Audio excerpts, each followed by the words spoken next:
there was kind of an economic downturn in all of our industry from 2019 to 2020. And that's when really we were like, man, we got to bring God into our business. And that's when we started, it's one thing to say it and it's another thing to do it. So ever since then, workplace and religion is kind of a touchy thing anymore with a lot of people. Yeah. And that's something we, open the doors to. Created on purpose and for purpose. Hey, welcome back to the Darren Earlywine podcast. Darren Earlywine, your host. Hey, we're still live at the Dirt World Summit, 3rd annual. And it's not live. What's live for me, it's not live while you're watching it. But hey, just say it's live. You'll feel like you're here with us. We're in Dallas, Texas, and we're sitting down with some of our newest friends that are part of the Dirt World. And so, Dillon Hilton, welcome to the Darren Earlywine podcast. Absolutely. So, Dillon, we've become close associates and friends over the past, we'll say, 12 months. Yes, sir. And you live in the wonderful state of Oklahoma. Yes, sir. And we've been working together with your company, Blue Sage Services, since July with Road Collective. So tell the podcast audience a little bit, what is Blue Sage? What do you guys do? Kind of fill in the blanks with that. So we are, this is actually our 15-year anniversary. We're a heavy civil contractor, install utilities and move earth. Move earth. Yes, sir. Dirt yes, world. Sir. Dirt work. Yep. So we got connected last year at the Dirt World Summit. So I did a pre-conference session, and then we did the fellowship breakfast, yes, and ended up winning the competition from the pre-conference. Got to speak main stage, and so you and Wyatt. And so, what is Wyatt's official title? Wyatt is the Director of Business Development. Director of Business Development. He does a lot more than that. Yeah, but that is his title. So he was at one of the sessions. You were at one of the other ones. So what was kind of your guys'? You were here. You were like, all right, we're going to learn about how to be a better Dirt World company. But you come across me in these different settings. What was kind of the first impression there? So Wyatt went to your first one. That was that first day. And he caught me between sessions, said, man, I just heard the best talk ever. Went on I didn't and ask on. that question just for you to give me a compliment, but we're getting context it's here. It's true. And I didn't think much of it. Then the next morning, Wyatt went to the workout, and I went to the prayer breakfast. And You told me about that workout, that he tried to push himself a little bit harder than maybe was necessary. He was regretting that. Yeah. I don't think he worked out this year. No. Wisdom. There you go. And as soon as I sat down, I'm like, oh, this is who Wyatt was talking about. And, man, just, you're relatable to the audience and had my attention. Still remember it, never quit fetching the balls. Heck yeah, dude. So never quit chasing tennis balls. Chasing tennis balls, that's it. Yes, sir. So, that's when we met. Yeah, and so Wyatt reached out to me months after that. He saw something I posted on LinkedIn. He was like, dude, you're doing coaching development with teams. We want you to come out to Beaver. Both of us saw that at the same time. We called each other that night. I don't know which called which. And both of us had it on our mind. I'm like, hey, we got to get a hold of Darren. Yeah. We need him to come be a part of our business. Yeah. So, well, dude, I was so grateful when Wyatt reached out. And it's funny because we're just, he was filling me in on that, telling me what he wanted to do. And we were just like, well, what would this look like? So I'm kind of laying out the engagement. Man, I'd love to be in person some, get to know the folks. Maybe we do some virtual, whatever. And Wyatt's like, wait a second, you'll come here? And I'm like, yeah, I want to be with your people, man. It's like, no, you'll come here. And I'm like, yeah, dude, I'll get on a plane. I'll come to you guys. I'm not understanding why this is a deal. And I'm like, well, where are you guys even at? And he's like, oh, we're in Oklahoma. I'm like, sweet. Oklahoma sounds great. He's like, we're in Beaver, Oklahoma. I'm like, yeah, a town. Right?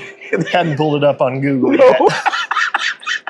yet. And then he's like, well, there's a couple ways to get here. You can fly to Kansas or Texas or whatever. Then you're going to drive for a little bit. So, I remember when I flew in the first time, and I was still stoked. I'm like, this is going to be a great adventure, So I remember I fly the first time, and both times I've gone to be with you guys, I flew into Amarillo. And I've been to Texas, grew up in Arizona. We've driven from Indiana, so I've seen the country. But it's been a minute, probably, since I was in Amarillo, Texas. And I get out of the airport, start driving, and I freaking thought I was in an episode of Landman. I was like, this is okay. But I have loved every minute that we've got to spend, with you guys at Blue Sage. Amazing team. And I told Wyatt this, and we're going to have Wyatt on the podcast too, so this story will be told twice to the audience. But I remember this last time, we hung out at your house till like 12:45. We're driving back to the house on a piece of the land of the ranch that you live on. We'll talk about the ranch, which it's a massive, massive ranch. When I was there the first time, I was like, so where would you say the end of your property is? Well, as far as you can see. So if you've never been to the panhandle of Oklahoma and seen this kind of land, like your mind will explode to think about how much land is there. But we're driving out through the ranch, down some dirt road through it. It's like 1 a.m. It's foggy. We can't see anything. And Dillon's just like, or Wyatt's like, man, Darren, thanks for coming back. Thanks for being here, And I'm like, Wyatt, like, why do you keep thinking? Or, I was like, why do you keep thinking, man? I'm like, I love spending time with you guys, And it gets quiet.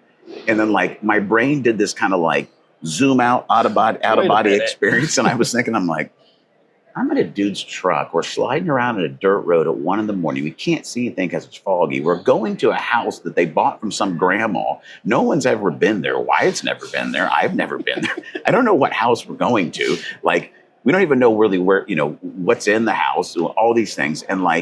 And I'm in Beaver, Oklahoma, and I'm stacking up all this thing. Left my family, drove, I was like, this is crazy. Like, why am I even doing this? And then I thought about it. I said, you know what? I said, you're right. I was like, this is a little bit like a lot. But I said, but you and Dillon, like who you are, the kind of people you are, the relationships you build, I'm so happy that I'm here. And you guys are building something special, I think, with Blue Sage. And you've got a unique challenge because you're not in Charlotte. You're not in Atlanta. You don't have this metropolis. Beaver population. 1,000. Yeah, 1,000 people. You grew up your whole life there. Yes, sir. So to build the size and the scope of the company you have in that kind of small town, very, very unique thing. And I love to see what happens. But to give some context, I want to get in the time machine, right, and go back because you've been there your whole life, not just you, but we're talking about 3, 4, 5 generations. What are we talking about? I'm the 5th generation. My Fifth family. generation. Yes, sir. Where did they come from to get there? Do you even know that? Kansas City.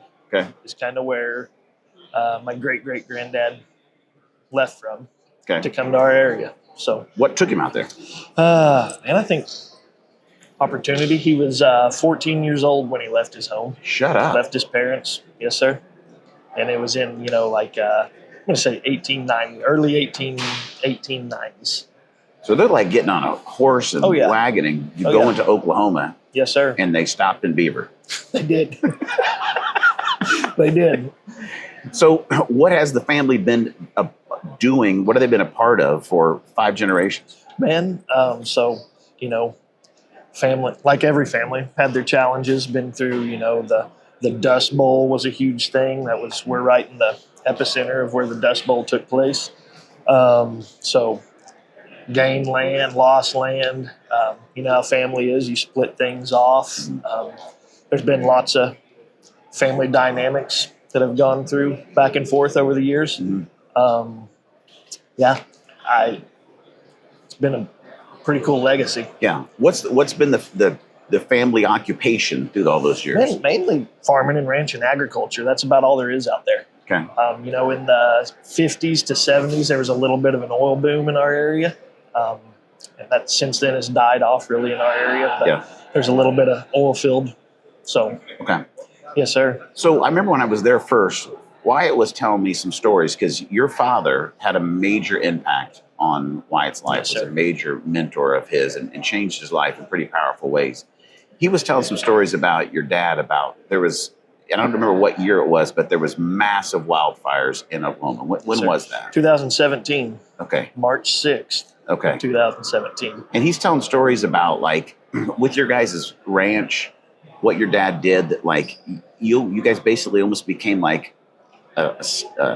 bringing in resources. Yeah, it was the hub for volunteers. He helped orchestrate with Oklahoma Baptist General Convention. Okay. He was a big part of that. Kind of set up a hub right there in Knowles, the little bitty town with 6 or 7 people live there.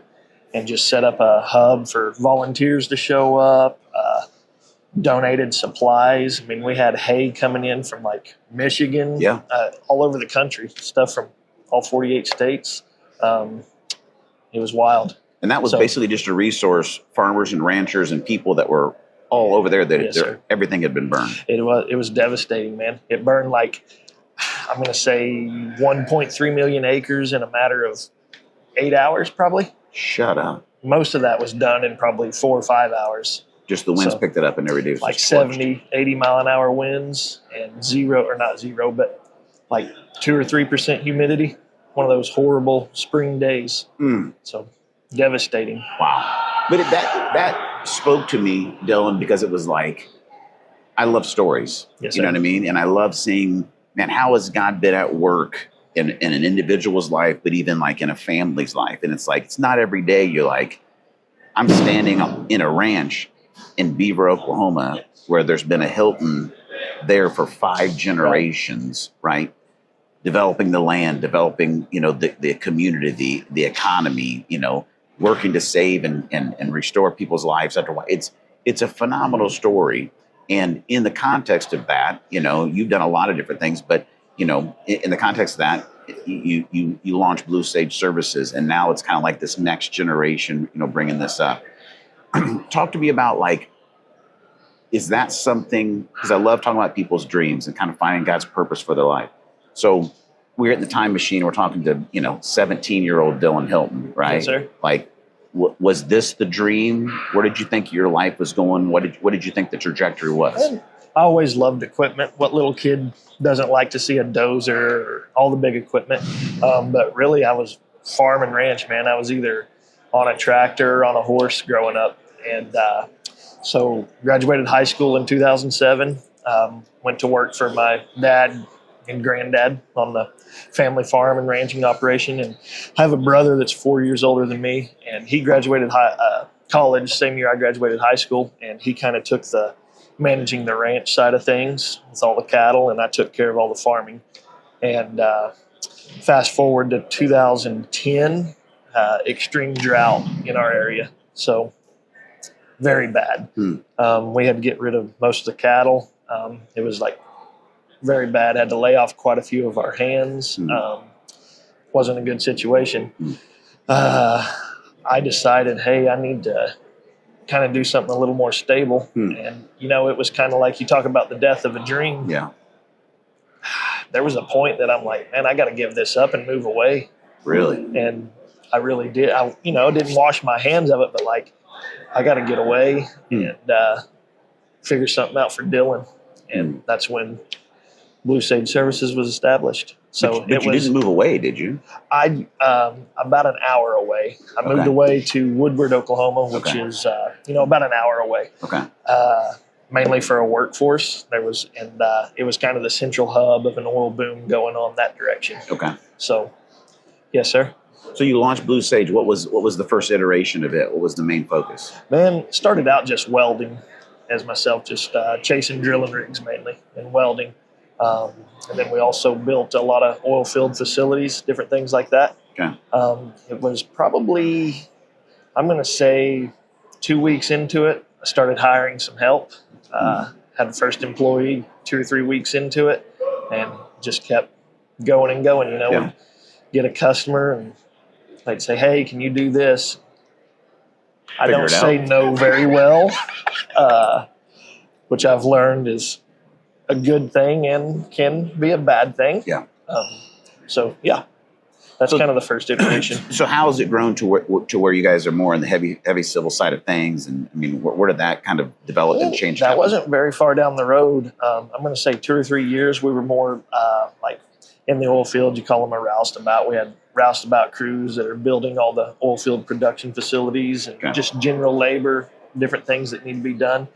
And then probably, I'm going to say 2012, 13 is when we bought our first piece of equipment. And it was actually a blade, a road grader. And I'd never been on one. And whenever I was talking to our cat dealer, getting one delivered, I'm like, man, I might ought to learn how to run one of these before I tell someone else. And had them drop it off at the ranch. I messed up some roads, and You just jumped on there and started grading yep, stuff. Yep. Finally got it figured out. See, if anybody grew up in like suburban life, they can't even conceive of this idea. Like a truck's gonna come and drop off this massive road grader, right. and then you're gonna be like, well, I guess I better test drive it here on my property. Just start blading stuff. Just figure it out. It looked like a bomb went off. It was bad. But you figured it out. Got it figured out. Yes, sir. So you guys have continued to say yes. You've got jobs now, which I thought was fascinating to me. Is you guys are in Beaver, but you have jobs. I mean, Texas, Oklahoma. You're spread out. You got some jobs. You said some of them are your closest jobs are even like 200 miles away or something. Yes, sir. That's got to provide a unique challenge of running a company when you've got stuff so mobile. It does. Yeah. It's yes, sir. Very. And then on top of that, we might be 200 miles away from home, but that job might be. We work in very rural areas. I don't know why. It just kind of happens. Mm-hmm. It might be 30 miles from a town, so there's a commute on top of a commute. Yeah. You know what I mean? Yeah. So very unique. I remember when I was talking to Dillon last Dirt World, he was like, yeah, we drove here. We were in San Antonio last year. Yes, sir. Yeah. And I was like, you drove here? And I was like, how long did you take you? He's like, it was about 14 hours or something like that. He's like, it's not a big deal for us. He's like, anything, 6-8 hours, just drop in the bucket. I'm like, a lot of people don't understand that. No. I was like, just another day you live on, man. So that's what's going on occupationally. And man, I've loved working with the team at Blue Sage. Look forward to doing that for a long time. Let's talk a little bit about the idea of vocation, because we talked about that with the team, right? Occupation, the uniform you wear, it's the thing you do. But man, that vocation, it's about a calling, right? Yes, sir. And so, where was the faith, kind of journey for you, in youth, even up to now? Was it something where it's like, man, God's been, guiding the way the whole time? Was it like, man, I've just been kind of figuring out what's that faith journey look like? Man, so I was very fortunate. Grew up in a great household. Had great parents. My mom and dad, were happily married for 30 years, I believe. So my mom, she was very active in the church. My dad was too. Taught Sunday school. But I told everybody, my mom, if the doors were open on the church, mom had us in there. And probably wasn't very happy about that whenever I was a young kid, but sure. Very much appreciate it now. So grew up in it. It was a big part of our life growing up. Gave my life to the Lord in 1996, 8 years old.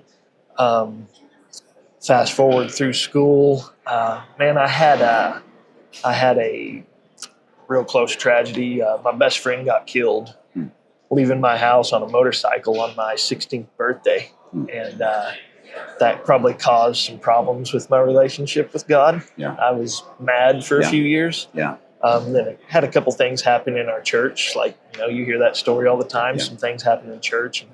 And, so I had a rocky relationship with God for 4 or 5 years there.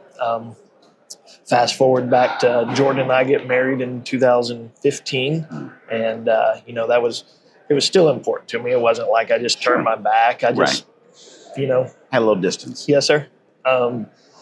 And both of us, while we were dating, talking about it, it was important to us to raise our kids in church, and, to help develop their relationship with the Lord. So that's 2015. We have our first kid, 2016, and, start getting active back in church. Rock along a couple years through there, and there was kind of an economic downturn in all of our industry from 2019 to 2020, and that's when really we were like, man, we got to bring God into our business, and that's when we started. It's one thing to say it, and it's another thing to do it. So ever since then, workplace and religion is kind of a touchy thing anymore with a lot of people. Yeah. And that's something we, opened the doors to. Yeah. So, and what a difference that has made for us. And same with bringing you in. Funny story about that if we have time. Yeah, we do. So it's my podcast. We can talk as long as you want. Whenever I was telling the team about you coming, we, we'd been planning it. So got a hold of you. Wyatt got a hold of you in maybe, May? Something like that? Maybe before. There was a minute. There was a gap there. Yeah, just trying to get it all planned out. And you showed up in July, was your first in-person. Yeah. And I want to say that a couple of days before, I had a particular person in our office meet me in the hallway. He's like, so tell me about this televangelist that you have coming. And I'm like, oh boy. Because I didn't know how this was going to go. This is really the first time we've brought someone else in as, like this faith-based leadership, training, business coaching, self-improvement, whatever you want to call it. Yeah. And kind of like, how's this going to go? And that comment right there, I'm like, man, this may not go well. I knew there wasn't going to be a problem, but I want to see, we want to see some movement from it. And I had a talk with him because we have, we went over this the other day, we have 3 part-time pastors that work in the business. So, a pastor or whatever coming in is nothing new, but this televangelist, I guess because you have a podcast. Must be, Anyway, you're on it now, so I think that makes you like an assistant televangelist. Oh man. So I was a little nervous about. I mean, I knew you. I'm like, I know what he's going to be like. I'm not concerned about that, but like, how are people going to accept this? Yeah. And man, I could tell the first 2 or 3 minutes I was sitting there. We did it in the fairgrounds in that little room, and I had first 2 or 3 minutes. I thought, boy, this is going to go good. And just that first in person, you could see a change just in that room of them warming up, just with your ability to relate to people.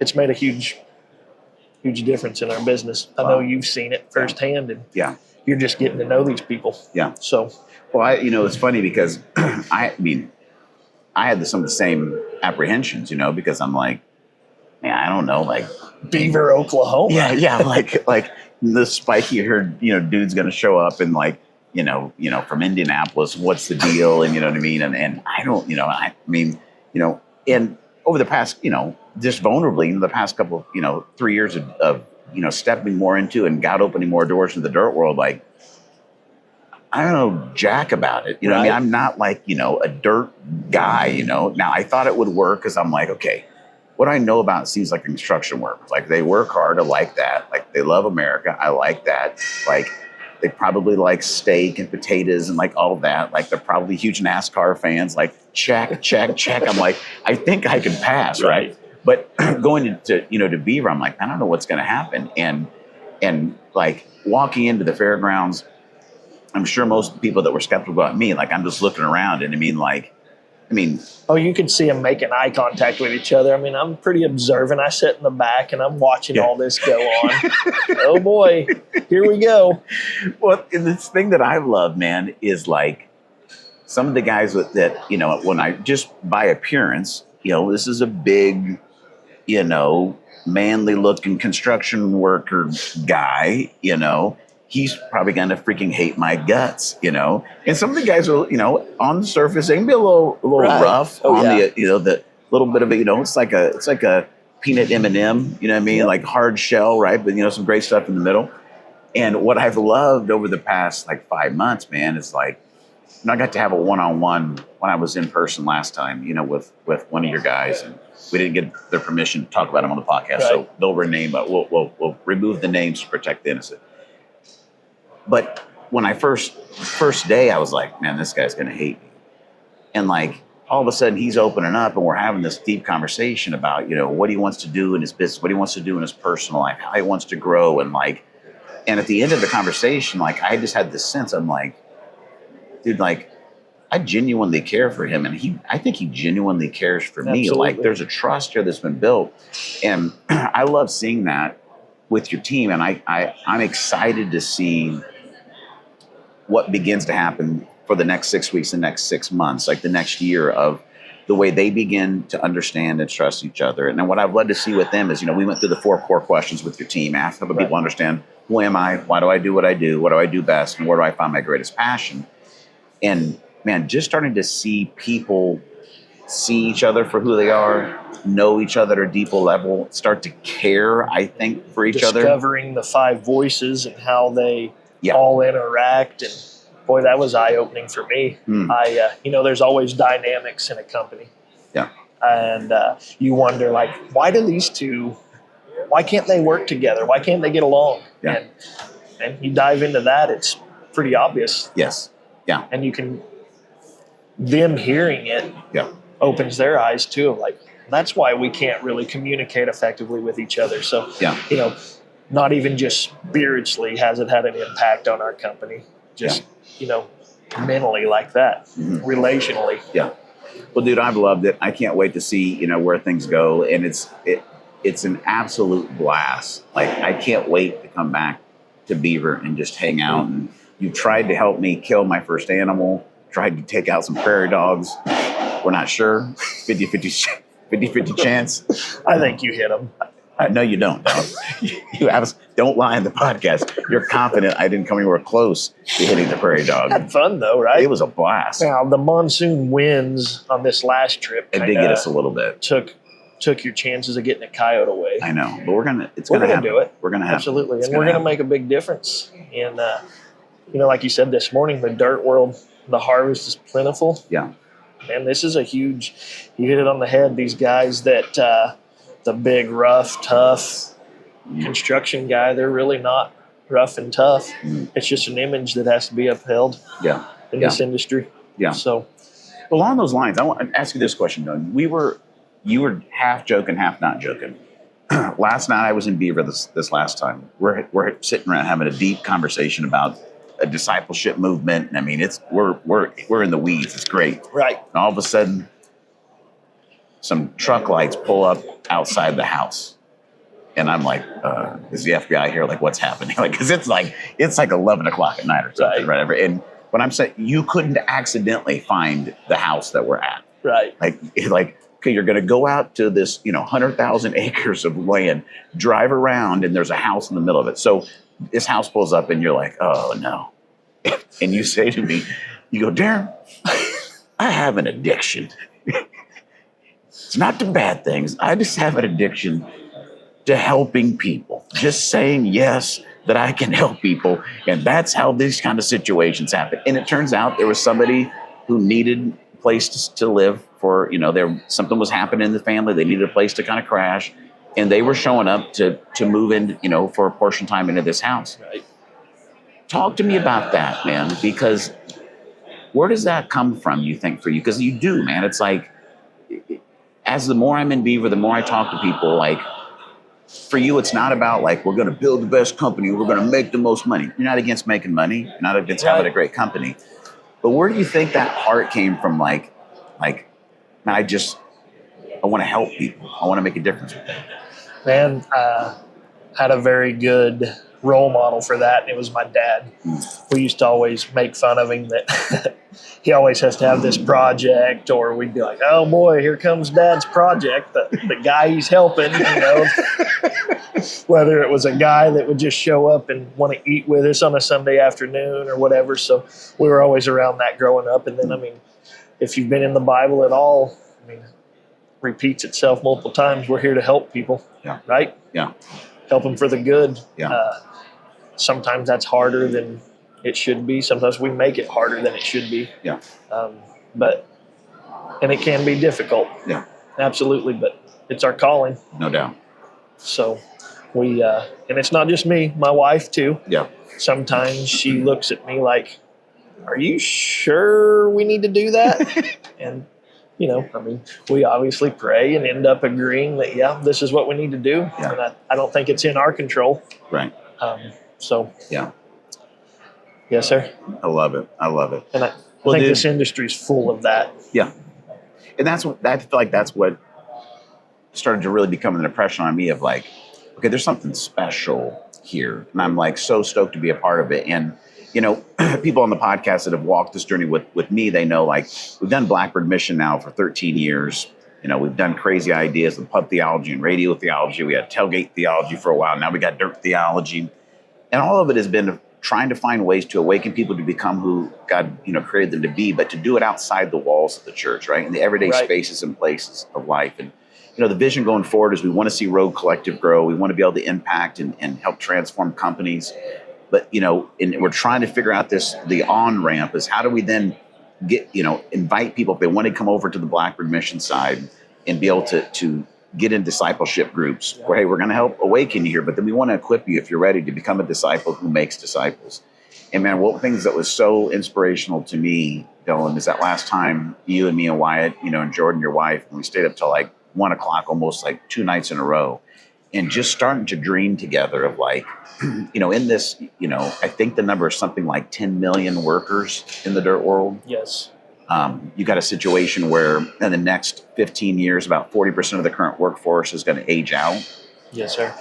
So you have, you know, literally somewhere between 500,000 and 1 million people, you know what I mean, or more than that need to come into this industry, and they're going to come from the younger generation. Yep. And so just us talking about it, and I love that you guys are dedicated, you're invested in what we're doing with Blackbird, because like I told you guys in the what's it called, the butcher room? Butcher house. Butcher house. If we could, we're going to do a podcast live from the butcher house on his property. It's phenomenal.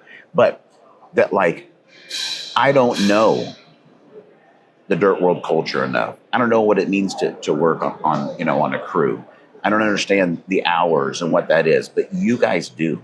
And so us talking about how do we dream together of like, how do you make the ability to really disciple people that can make disciples? How do we create a disciple-making culture on the job? The structure's there. Just got to train the disciples. Yeah. Just like everything here is talked about training. I mean, that's the center of this, right? Training people. Yeah. The structure's there. These guys spend more time with their crew or on the job site than they do, most of them, with their family. Yeah. What better place to set that up? I mean, it's already set up. We just have to get it to them. Yeah. Yeah. Well, dude, you guys are going to help us figure that out. I couldn't be more stoked and excited about it, and, you know, humbled that you guys, you know, would want to partner with us, want to invest in what's going on. And what I know is we're going to make a lot of mistakes along the way. We're going to be a lot of trial and error. We're going to figure things out. God's going to do what only he can do. But the other thing about it is what I'm guaranteeing myself is we're going to have a lot of fun. We're going to have fun. A lot of fun. Absolutely. Oh, Dillon, dude, thanks for spending the time, man. Thanks for having me. To be on the podcast.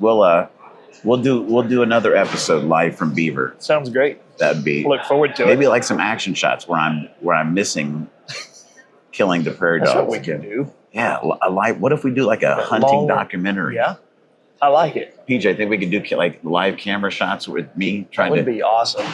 You should have seen me, podcast audience. The camo situation I was in this last time, I almost thought I was a hunter there for a minute. He looked like it. No. We got to get him longer socks. I could see his ankles in those stickers. Longer socks. All right. I shouldn't have brought it up. I should have ended the podcast 5 minutes ago. Dang it. Anyway, Dillon, thanks for being on the podcast. Can't wait to see what God allows us to do together, man. Yes, sir. Looking forward to it. Until we talk again, remember these 3 things. Each and every time God's for you, he's not against you. He's near you, not far. And he's created you on purpose and for a purpose. We'll talk to you next time on the Darren Early Wide Podcast.